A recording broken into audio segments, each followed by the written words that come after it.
जी, शुकराना गुरु जी, संगत जी, गुरु जी का अनंत शुकराना, लख लख बार शुकराना, हर चीज़ का शुकराना, साथ का शुकराना। संगत जी, गुरु जी आपको यूं ही ब्लेस करते रहें। पाठ की सेवा आप तक पहुंच रही है संगत जी। 4 बार शिव पुराण पूर्ण होने वाली है। गुरु जी की कृपा ऐसे ही बनी रहे हम सब पर। गुरु जी हमें ब्लेस करते रहे। संगत जी, आपको एक ऐसा पॉजिटिव थॉट देने वाला हूँ ना आज। जैसे आप घर से कोई भी काम करके निकलते हो ना, तो सबसे पहले बोलो जय गुरु जी, शुक्राना गुरु जी। अगर रास्ते में आप जा रहे हो, आपको मोर की आवाज़ या मोर के दर्शन हो जाए ना, समझ लेना गुरुजी ने उस काम की अनुमति दे दी है और आपका काम वो हो चुका है। सिर्फ आपको वहाँ जाके गुरुजी का शुक्राना करना, उसके बाद आपको कुछ नहीं करना। संगत जी, गुरुजी आपके सारे काम बनवा देंगे। गुरुजी आपको बहुत कुछ देंगे, बेहतरीन देंगे। संगत जी, मैं फिर कह रहा हूँ कि आप घर की परेशानियों को देख के तंत्र मंत्रों के चक्कर में ना पड़ो। मैं समझता हूँ संगत जी, इंसान मजबूर हो जाता है, लेकिन संगत जी गुरुजी पे विश्वास रखो। गुरुजी आपको सब कुछ देंगे। आपको ब्लैक मैजिक से मुक्ति भी देंगे, ब्लैक मैजिक को आपके घर से दूर भी करेंगे। आइए पाठ को शुरू करते हैं गुरु मंत्र जाप से। ओम नमः शिवाय। शिव जी सदा सहाय। ओम नमः शिवाय। गुरु जी सदा सहाय। जय गुरु जी। जय गुरु जी।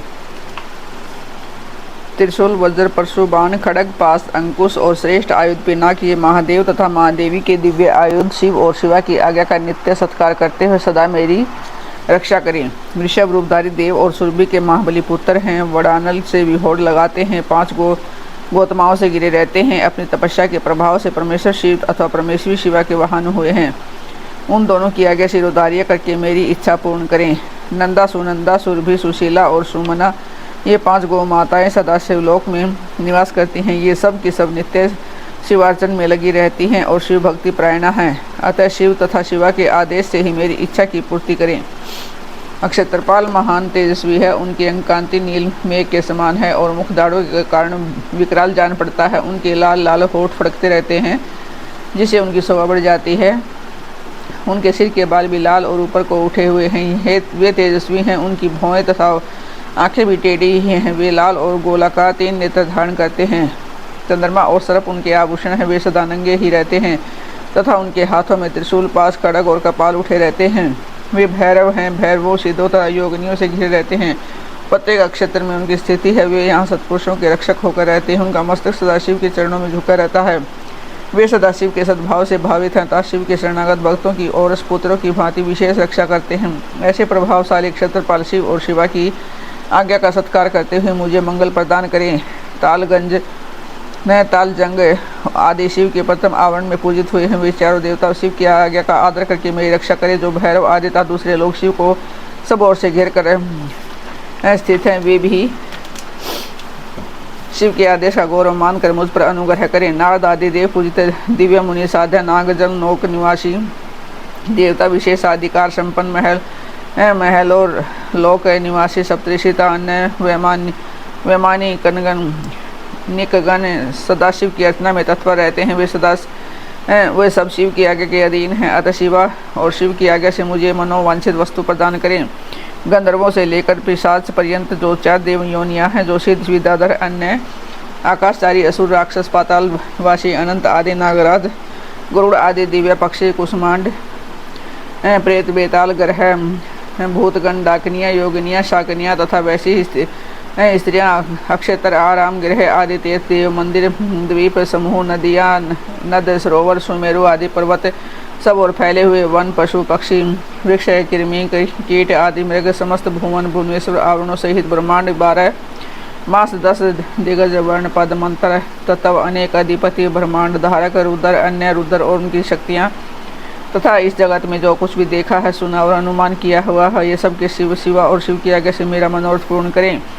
जो पंच पुरुषार्थ स्वरूप होने से पंचार्था कही गई है, जिसका स्वरूप दिव्य है तथा जो पशु विद्या की कोटि से बाहर है, वह पशुओं को पास से मुक्त करने वाली शैवी परा विद्या, शिव धर्म शास्त्र, शैव धर्म, श्रुति सम्मत, शिव संज्ञक पुराण, सेवागम तथा धर्म काम आदि चतुर्वेद पुरुषार्थ, जिन्हें शिव और शिवा के समान ही मानकर उन्हीं के समान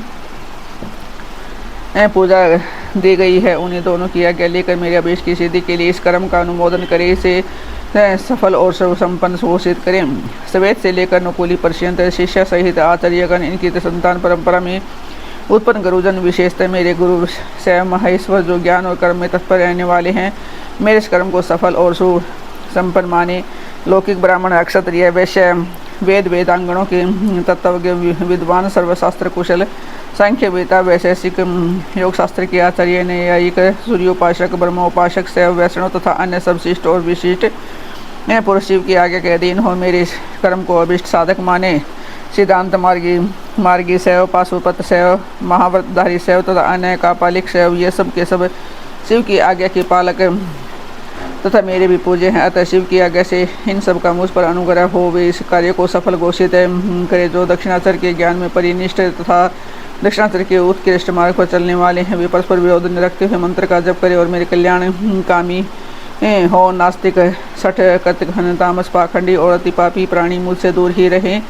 यहाँ बहुतों की स्तुति से क्या लाभ है। जो कोई भी आस्तिक संत है, वे सब मुझ पर अनुग्रह करे और मेरे मंगल होने का आशीर्वाद दें। जो पंचावरण रूपी प्रपंच से गिरे हुए और सबके आदि कारण हैं, उन्हें आप पुत्र सहित शाम सदाशिव को मेरा नमस्कार है। ऐसा कहकर शिव और शिवा के उद्देश्य से भूमि पर दंड की भांति गिर कर प्रणाम करें और कम से कम 108 बार पंचाक्षरी विद्या का जप करें। इसी प्रकार शक्ति विद्या का जप करके उसका समर्पण करें और महादेवी जी से क्षमा मांग कर शेष पूजा की समाप्ति करें। यह परम पुण्यमय स्तोत्र शिव और शिवा के हृदय को अत्यंत प्रिय है, संपूर्ण मनोरथों को देने वाला है और भोग तथा मोक्ष का एकमात्र साक्षात साधन है। जो एकाग्रचित हो प्रतिदिन इसका कीर्तन अथवा श्रवण करता है, वह सारे पापों को शीघ्र ही धो बहाकर भगवान शिव का साजुष्य प्राप्त कर लेता है। जो गो हत्यारा, कीर्तिघन, वीर, घाती, गर्भस्थ शिशु की हत्या करने वाला, शरणागत का वध करने वाला और मित्र के प्रति विश्वासघाती है, दुराचार और पापाचार में ही लगा रहता है तथा माता और पिता का भी घातक है, वह भी इस स्तोत्र के जब से तत्काल पाप मुक्त हो जाता है। दुःस्वप्न आदि महान अनर्थ सूचक भयों से उपस्थित होने पर यदि मनुष्य इस स्तोत्र का कीर्तन करे तो वह कदापि अनर्थ का भागी नहीं हो सकता। आयु, आरोग्य, ऐश्वर्य तथा जो भी मनोवांछित वस्तु है, इन सबको इस स्तोत्र के जब से संलग्न रहने वाला पुरुष प्राप्त कर लेता है। शिव की पूजा न करके केवल स्तोत्र का पाठ करने से जो फल मिलता है उसको यहाँ बताया गया है, परंतु शिव की पूजा करके स्तोत्र का पाठ करने से जो फल मिलता है उसका तो वर्णन ही नहीं किया जा सकता। यह फल की प्राप्ति अलग रहे, इस स्तोत्र का कीर्तन करने पर भी उसे सुनते ही माता पार्वती सहित महादेव जी आकाश में आकर खड़े हो जाते हैं। अतः उस समय उमा सहित देव महादेव जी की आकाश में पूजा करके दोनों हाथ जोड़ खड़ा हो जाए और स्तोत्र का पाठ करे। ऐहिक फल देने वाले कर्मों और उनकी विधि का वर्णन। शिव पूजन की विधि, शांति, पुष्टि तथा विविध काम्य कर्मों में विभिन्न हवनीय पदार्थों के उपभोग का विधान। अपमन्यु कहते हैं कि श्री कृष्ण, ये मैंने तुमसे यह लोक परलोक में सिद्धि प्रदान करने वाला कर्म बताया है, जो उत्तम तो है ही नहीं, क्रिया, जप, तप और ध्यान का समुच्चय भी है। अब मैं शिव भक्तों के लिए ही फल देने वाला हूँ। पूजन, होम, जप, ध्यान, तप और दान में महान कर्म का वर्णन करता हूँ। मंत्रार्थ के श्रेष्ठ ज्ञाता को चाहिए कि वह पहले मंत्र को सिद्ध करे, अन्यथा इष्ट सिद्धि का कर्म भी फलदा नहीं होता। मंत्र सिद्ध कर लेने पर ही जिस कर्म का फल किसी पर बल दृष्टि के कारण प्रतिबद्ध हो, उसे विद्वान पुरुष सहसा न करे। उस प्रतिबंध का यहाँ निवारण किया जा सकता है। कर्म करने के पहले ही शकुन आदि करके उसकी परीक्षा कर ले और प्रतिबंध का पता लगने पर उसे दूर करने का प्रयत्न करे। जो मनुष्य ऐसा न करके मोहवश है ही फल देने वाले कर्म का अनुष्ठान करता है, वह उसे फल का भागी नहीं होता और जगत में उपहास का पात्र बनता है। जिस पुरुष को विश्वास न हो वह एक फल देने वाला कर्म का अनुष्ठान कभी न करे, क्योंकि उनके मन में श्रद्धा नहीं रहती और श्रद्धाहीन पुरुषों को उस कर्म का फल नहीं मिलता। किया कर्म निष्फल हो जाए तो उसमें देवता का कोई अपराध नहीं होता, क्योंकि शास्त्रोक्त विधि से ठीक कर्म करने वाले पुरुषों को यही फल की प्राप्ति देखी जाती है। जिसने मंत्र को सिद्ध कर लिया है, प्रतिबंध को दूर कर दिया है, मंत्र पर विश्वास रखता है और मन में श्रद्धा से युक्त है, वह साधक कर्म करने पर उसके फल को अवश्य पाता है। उस कर्म के फल की प्राप्ति के लिए ब्रह्मचार्य परायण होना चाहिए। रात में हविष्य भोजन करें, खीर या फल खाकर रहे। हिंसा आदि जो निषिद्ध कर्म हैं उन्हें मन से भी नहीं करे तथा सदा शरीर में भस्म लगाए सुंदर पवित्र वेशभूषा धारण करे और पवित्र रहें। इस प्रकार आचारवान होकर अपने अनुकूल शुभ दिन में पुष्पमाला आदि से अलंकृत प्रोक्त लक्षण वाले स्थान में एक हाथ भूमि को गोबर से लीप कर वहाँ बिछे हुए भद्रासन पर कमल अंकित करे, जो अपने तेज से प्रकाशमान हो, वह तपाए हुए स्वर्ण के समान रंग वाला हो, उसमें 8 दल और केसर भी बना हो, मध्य भाग में कर्णिका से युक्त और संपूर्ण रत्नों से अलंकृत हो, उसमें अपने आकार के समान हिल नाल होनी चाहिए।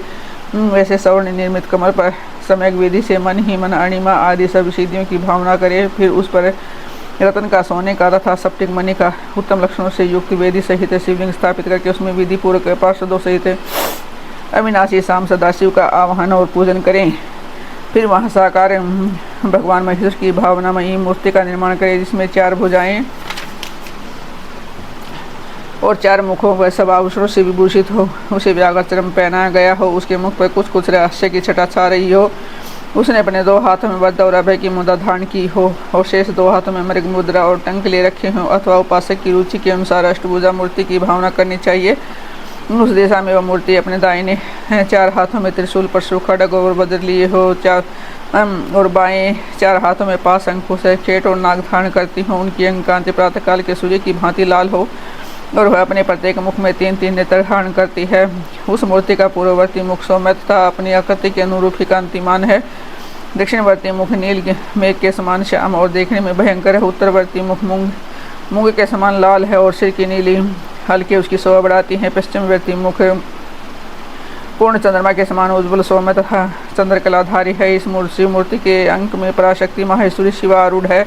उनकी अवस्था 16 वर्ष की थी। उन सब का मोह मोह लेने वाली और महालक्ष्मी के नाम से विख्यात है। इस प्रकार भावनामयी मूर्ति का निर्माण और सकलीकरण करके उनमें मूर्तिमान परम कारण शिव का आह्वान और पूजन करें। वहाँ स्नान कराने के लिए कपिला गाय के पंचगव्य और पंचामृत का संग्रह करें। विशेषतः चूर्ण और बीज को भी एकत्रित करें। फिर पूर्व दिशा में मंडल बनाकर उसे रतन चूर्ण आदि से अलंकृत करके कमल की कर्णिका में ईशान कलश की स्थापना करें। तत्पश्चात उसके चारों ओर सदोजात आदि मूर्ति के कलशों की स्थापना करें। इसके बाद पूर्व आदि 8 दिशाओं में क्रमशः विधुहेश्वर के 8 कलशों की स्थापना करके उन सबको तीर्थ के जल से भर दें और कंठ में सूत लपेट दें। फिर उनके भीतर पवित्र दरवा छोड़कर मंत्र और विधि के साथ साड़ी, धोती आदि वस्त्र से उन सब कलशों को चारों ओर से आच्छादित कर दें। तदंतर मंत्रोच्चारण पूर्वक उन सब में मंत्रन्यास करके स्नान का समय आने पर सब प्रकार के मांगलिक शब्दों और वादों के साथ पंचगव्य आदि के द्वारा परमेश्वर शिव को स्नान कराएं। कुशोदक, सवर्णोदक और रत्नोदक आदि को जो गंध पुष्प आदि से वासित और मंत्र सिद्ध होकर में से लेकर मंत्र उच्चारण पूर्वक उनके द्वारा महेश्वर को नहलाएं। फिर गंध पुष्प और दीप आदि निवेदन करके पूजा कर्म संपन्न कर लें। आलेपन या उबटन कम से कम 1 पल और अधिक से अधिक 11 पल हों। सुंदर सुवर्णमय रत्नमय पुष्प अर्पित करें। सुगंधित नील कमल, नील कुमुद, अनेक से बिलो पत्तर, लाल कमल और श्वेत कमल भी शंभु को चढ़ाएं।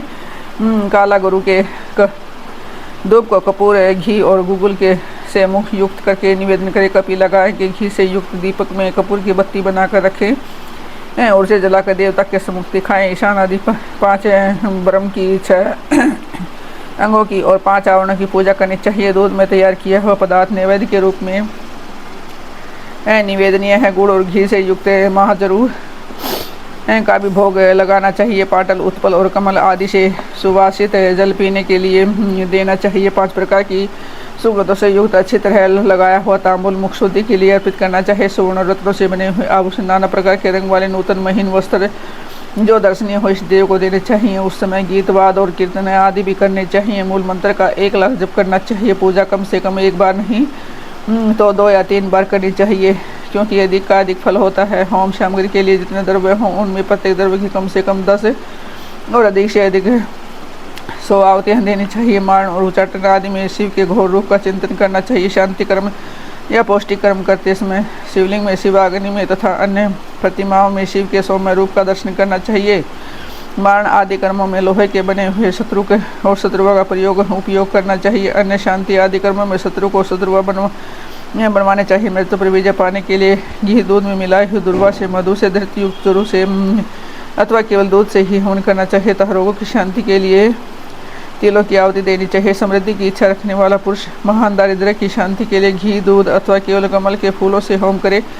वशीकरण का इच्छुक पुरुष धृत युक्त जाति पुष्प से हवन करे। द्विज को चाहिए कि वह धृत और करवीर पुष्पों से आहुति देकर आकर्षण का प्रयोग सफल करे। तेल की आहुति से उच्चाटन और मधु की आहुति से स्तंभन कर्म करें। सरसों की आहुति से विस्तंभन किया जा सकता है। बड़ के बीज और तिल की आहुति द्वारा मारण और उच्चाटन करें। नारियल के तेल की आहुति देकर द्विजस्न कर्म करें। रोही के बीज की आहुति देकर बंधन का तालाल सरसों मिले हुए संपूर्ण होम द्रव्यों से सैन स्तंभन का उपयोग करें। विचार कर्म में हस्तचालित निरंतर से तैयार किए हुए तेल की आहुति देनी चाहिए। कुटकी की भूसी, कपास की ठोड़ तथा तेल मिश्रित सरसों की भी आहुति दी जा सकती है। दूध की आहुति जबर की शांति करने वाली है, सौभाग्य रूप फल का प्रदान करने वाली होती है। मधु, घी और दही को परस्पर मिलाकर इनसे दूध और चावल से अथवा केवल दूध से किया गया होम संपूर्ण सिद्धियों को देने वाला होता है। साथ समिधा आदि से शांतिक अथवा पौष्टिक कर्म भी करे। विशेषतः द्रव्यों द्वारा होम करने पर वश्य और आकर्षण की सिद्धि होती है। बिल्व पत्रों का हवन वशीकरण तथा आकर्षण का साधक और लक्ष्मी की प्राप्ति कराने वाला होता है। साथ ही वह शत्रु पर विजय प्रदान कराता है। शांति कार्य में पलाश और खैर आदि की समिधाओं का होम करना चाहिए। क्रूरतापूर्ण कर्म में कनेर और आग की समिधाएं होनी चाहिए। लड़ाई झगड़े में कटीले पर पेड़ों की समिधाओं का हवन करना चाहिए। शांति और पुष्टि कर्म को विशेषतः शांति चित पुरुष करे जो निर्दय और क्रोधी हो, उसी को अभिचारी कर्म में प्रवृत्त होना चाहिए। वह भी उस दशा में जबकि दुरावस्था चरम सीमा को पहुंच गई है और उसके निवारण का दूसरा कोई उपाय न रह गया। आतताई को नष्ट करने के उद्देश्य से अभिचारी कर्म करना चाहिए। अपने राष्ट्रपति को हानि पहुंचाने के उद्देश्य से अभिचारी कर्म कदापि नहीं करना चाहिए। यदि कोई आस्तिक परम धर्मात्मा मान्य पुरुष हो, उसे यदि किसी आतताईपन का कार्य हो जाए तो उसको नष्ट करने के लिए उद्देश्य से अभिचारी कर्म का प्रयोग नहीं करना चाहिए। जो कोई भी मन, वाणी और क्रिया द्वारा भगवान शिव के आश्रित हो, उसके राष्ट्रपति के उद्देश्य से भी अभिचारी कर्म करके मनुष्य शीघ्र ही पतित हो जाता है। इसलिए कोई भी पुरुष जो अपने लिए सुख चाहता हो और अपने राष्ट्रपालक राजा की तथा शिव भक्ति के भी अभिचार आदि के द्वारा हिंसा न करे, दूसरे किसी के उद्देश्य से भी मारण आदि का प्रयोग करने पर पश्चाताप से युक्त हो प्रायश्चित करना चाहिए। निर्धन या धनवान पुरुष भी बाण लिंग ऋषियों द्वारा स्थापित किए लिंग या वैदिक लिंग में भगवान शंकर की स्थापना पूजा करे। जहाँ ऐसे लिंग का अभाव हो, यहाँ स्वर्ण और रत्न के बने हुए शिवलिंग में पूजा करनी चाहिए। यदि स्वर्ण और रत्नों के उपार्जन की शक्ति न हो तो मन से ही भावना मोही मृत्यु का निर्माण करके मानसिक पूजन करना चाहिए। तो प्रतिनिधि द्रव्यों द्वारा शिवलिंग की कल्पना करनी चाहिए। जो किसी अंश में समर्थ है तथा किसी अंश में असमर्थ है, वह भी यदि अपनी शक्ति के अनुसार पूजन कर्म करता है तो अवश्य फल का भागी होता है। जहाँ इस कर्म का अनुष्ठान करने पर भी फल दिखाई नहीं देता, वहाँ 2 या 3 बार ही इसकी आवृत्ति करे। ऐसा करने से सर्वथा फल का दर्शन होगा। पूजा के उपयोग में आया हुआ जो स्वर्ण, रत्न आदि उत्तम द्रव्य हुआ सब गुरु को दे देना चाहिए तथा उसके अतिरिक्त दक्षिणा भी देनी चाहिए। यदि गुरु नहीं लेना चाहता तो वह सब वस्तु भगवान शिव को ही समर्पित कर देता और शिव भक्तों को न दे। इनके सिवा दूसरों को देने का विधान नहीं है। जो पुरुष गुरु आदि की उपेक्षा न रखकर स्वयं यथाशक्ति पूजन करता है, वह भी ऐसा ही आचरण करे। पूजा में चढ़ाई हुई वस्तु स्वयं न ले। जो मूढ़ लोग वस्तु पूजा के बहुत उत्तम द्रव्य को स्वर्ण ग्रहण कर लेता, वह विष्णु फल को नहीं पाता। उसमें अन्यथा विचार नहीं करना चाहिए। किसी के द्वारा पूजित शिवलिंग को मनुष्य ग्रहण करे या न करे, या उसकी इच्छा पर निर्भर हो। यदि ले ले तो स्वयं नित्य उसकी पूजा करे अथवा उसकी प्रेरणा से दूसरा कोई पूजा करे। जो पुरुष इस कर्म का शास्त्रीय विधि के अनुसार ही निरंतर अनुष्ठान करता है, वह फल पाने से कभी वंचित नहीं रहता। इससे बढ़कर प्रशंसा की बात और क्या हो सकती है। तथापि मैं संक्षेप से कर्म जनित उत्तम सिद्धि की महिमा का वर्णन करता हूँ। इसे शत्रुओं तथा अनेक प्रकार की व्याधियों का शिकार होकर मौत के मुंह में पड़कर भी मनुष्य बिना किसी विघ्न बाधा के मुक्त हो जाता है। अत्यंत कर्पण भी उदार और निर्धन भी कुबेर के समान हो जाता है। कौरव भी कामदेव के समान सुंदर और बूढ़ा भी जवान हो जाता है। शत्रु क्षण भर में मित्र और विरोधी भी किंकर हो जाता है। अमृत विष के समान और विष भी अमृत के समान हो जाता है। समुद्र भी सतल और सतल भी समुद्रवत हो जाता है। गड्ढा पहाड़ जैसा ऊंचा और पर्वत भी गड्ढे के समान हो जाता है। अग्नि सरोवर के समान शीतल और सरोवर भी अग्नि के समान दाहक बन जाता है।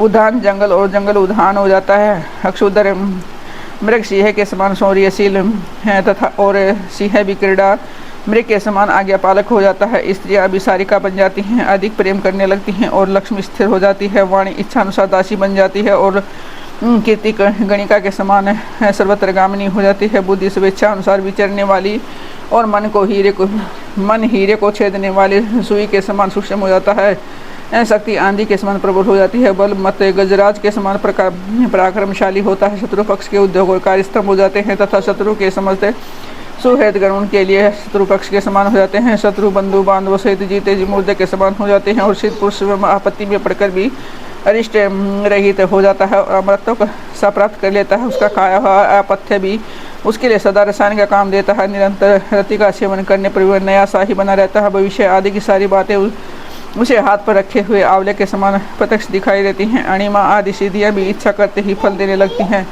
इस विषय में बहुत कहने से क्या लाभ है। इस कर्म का संपादन कर लेने पर संपूर्ण काम आदि सिद्धियों में कोई भी ऐसी वस्तु नहीं रहती जो अलभ्य हो।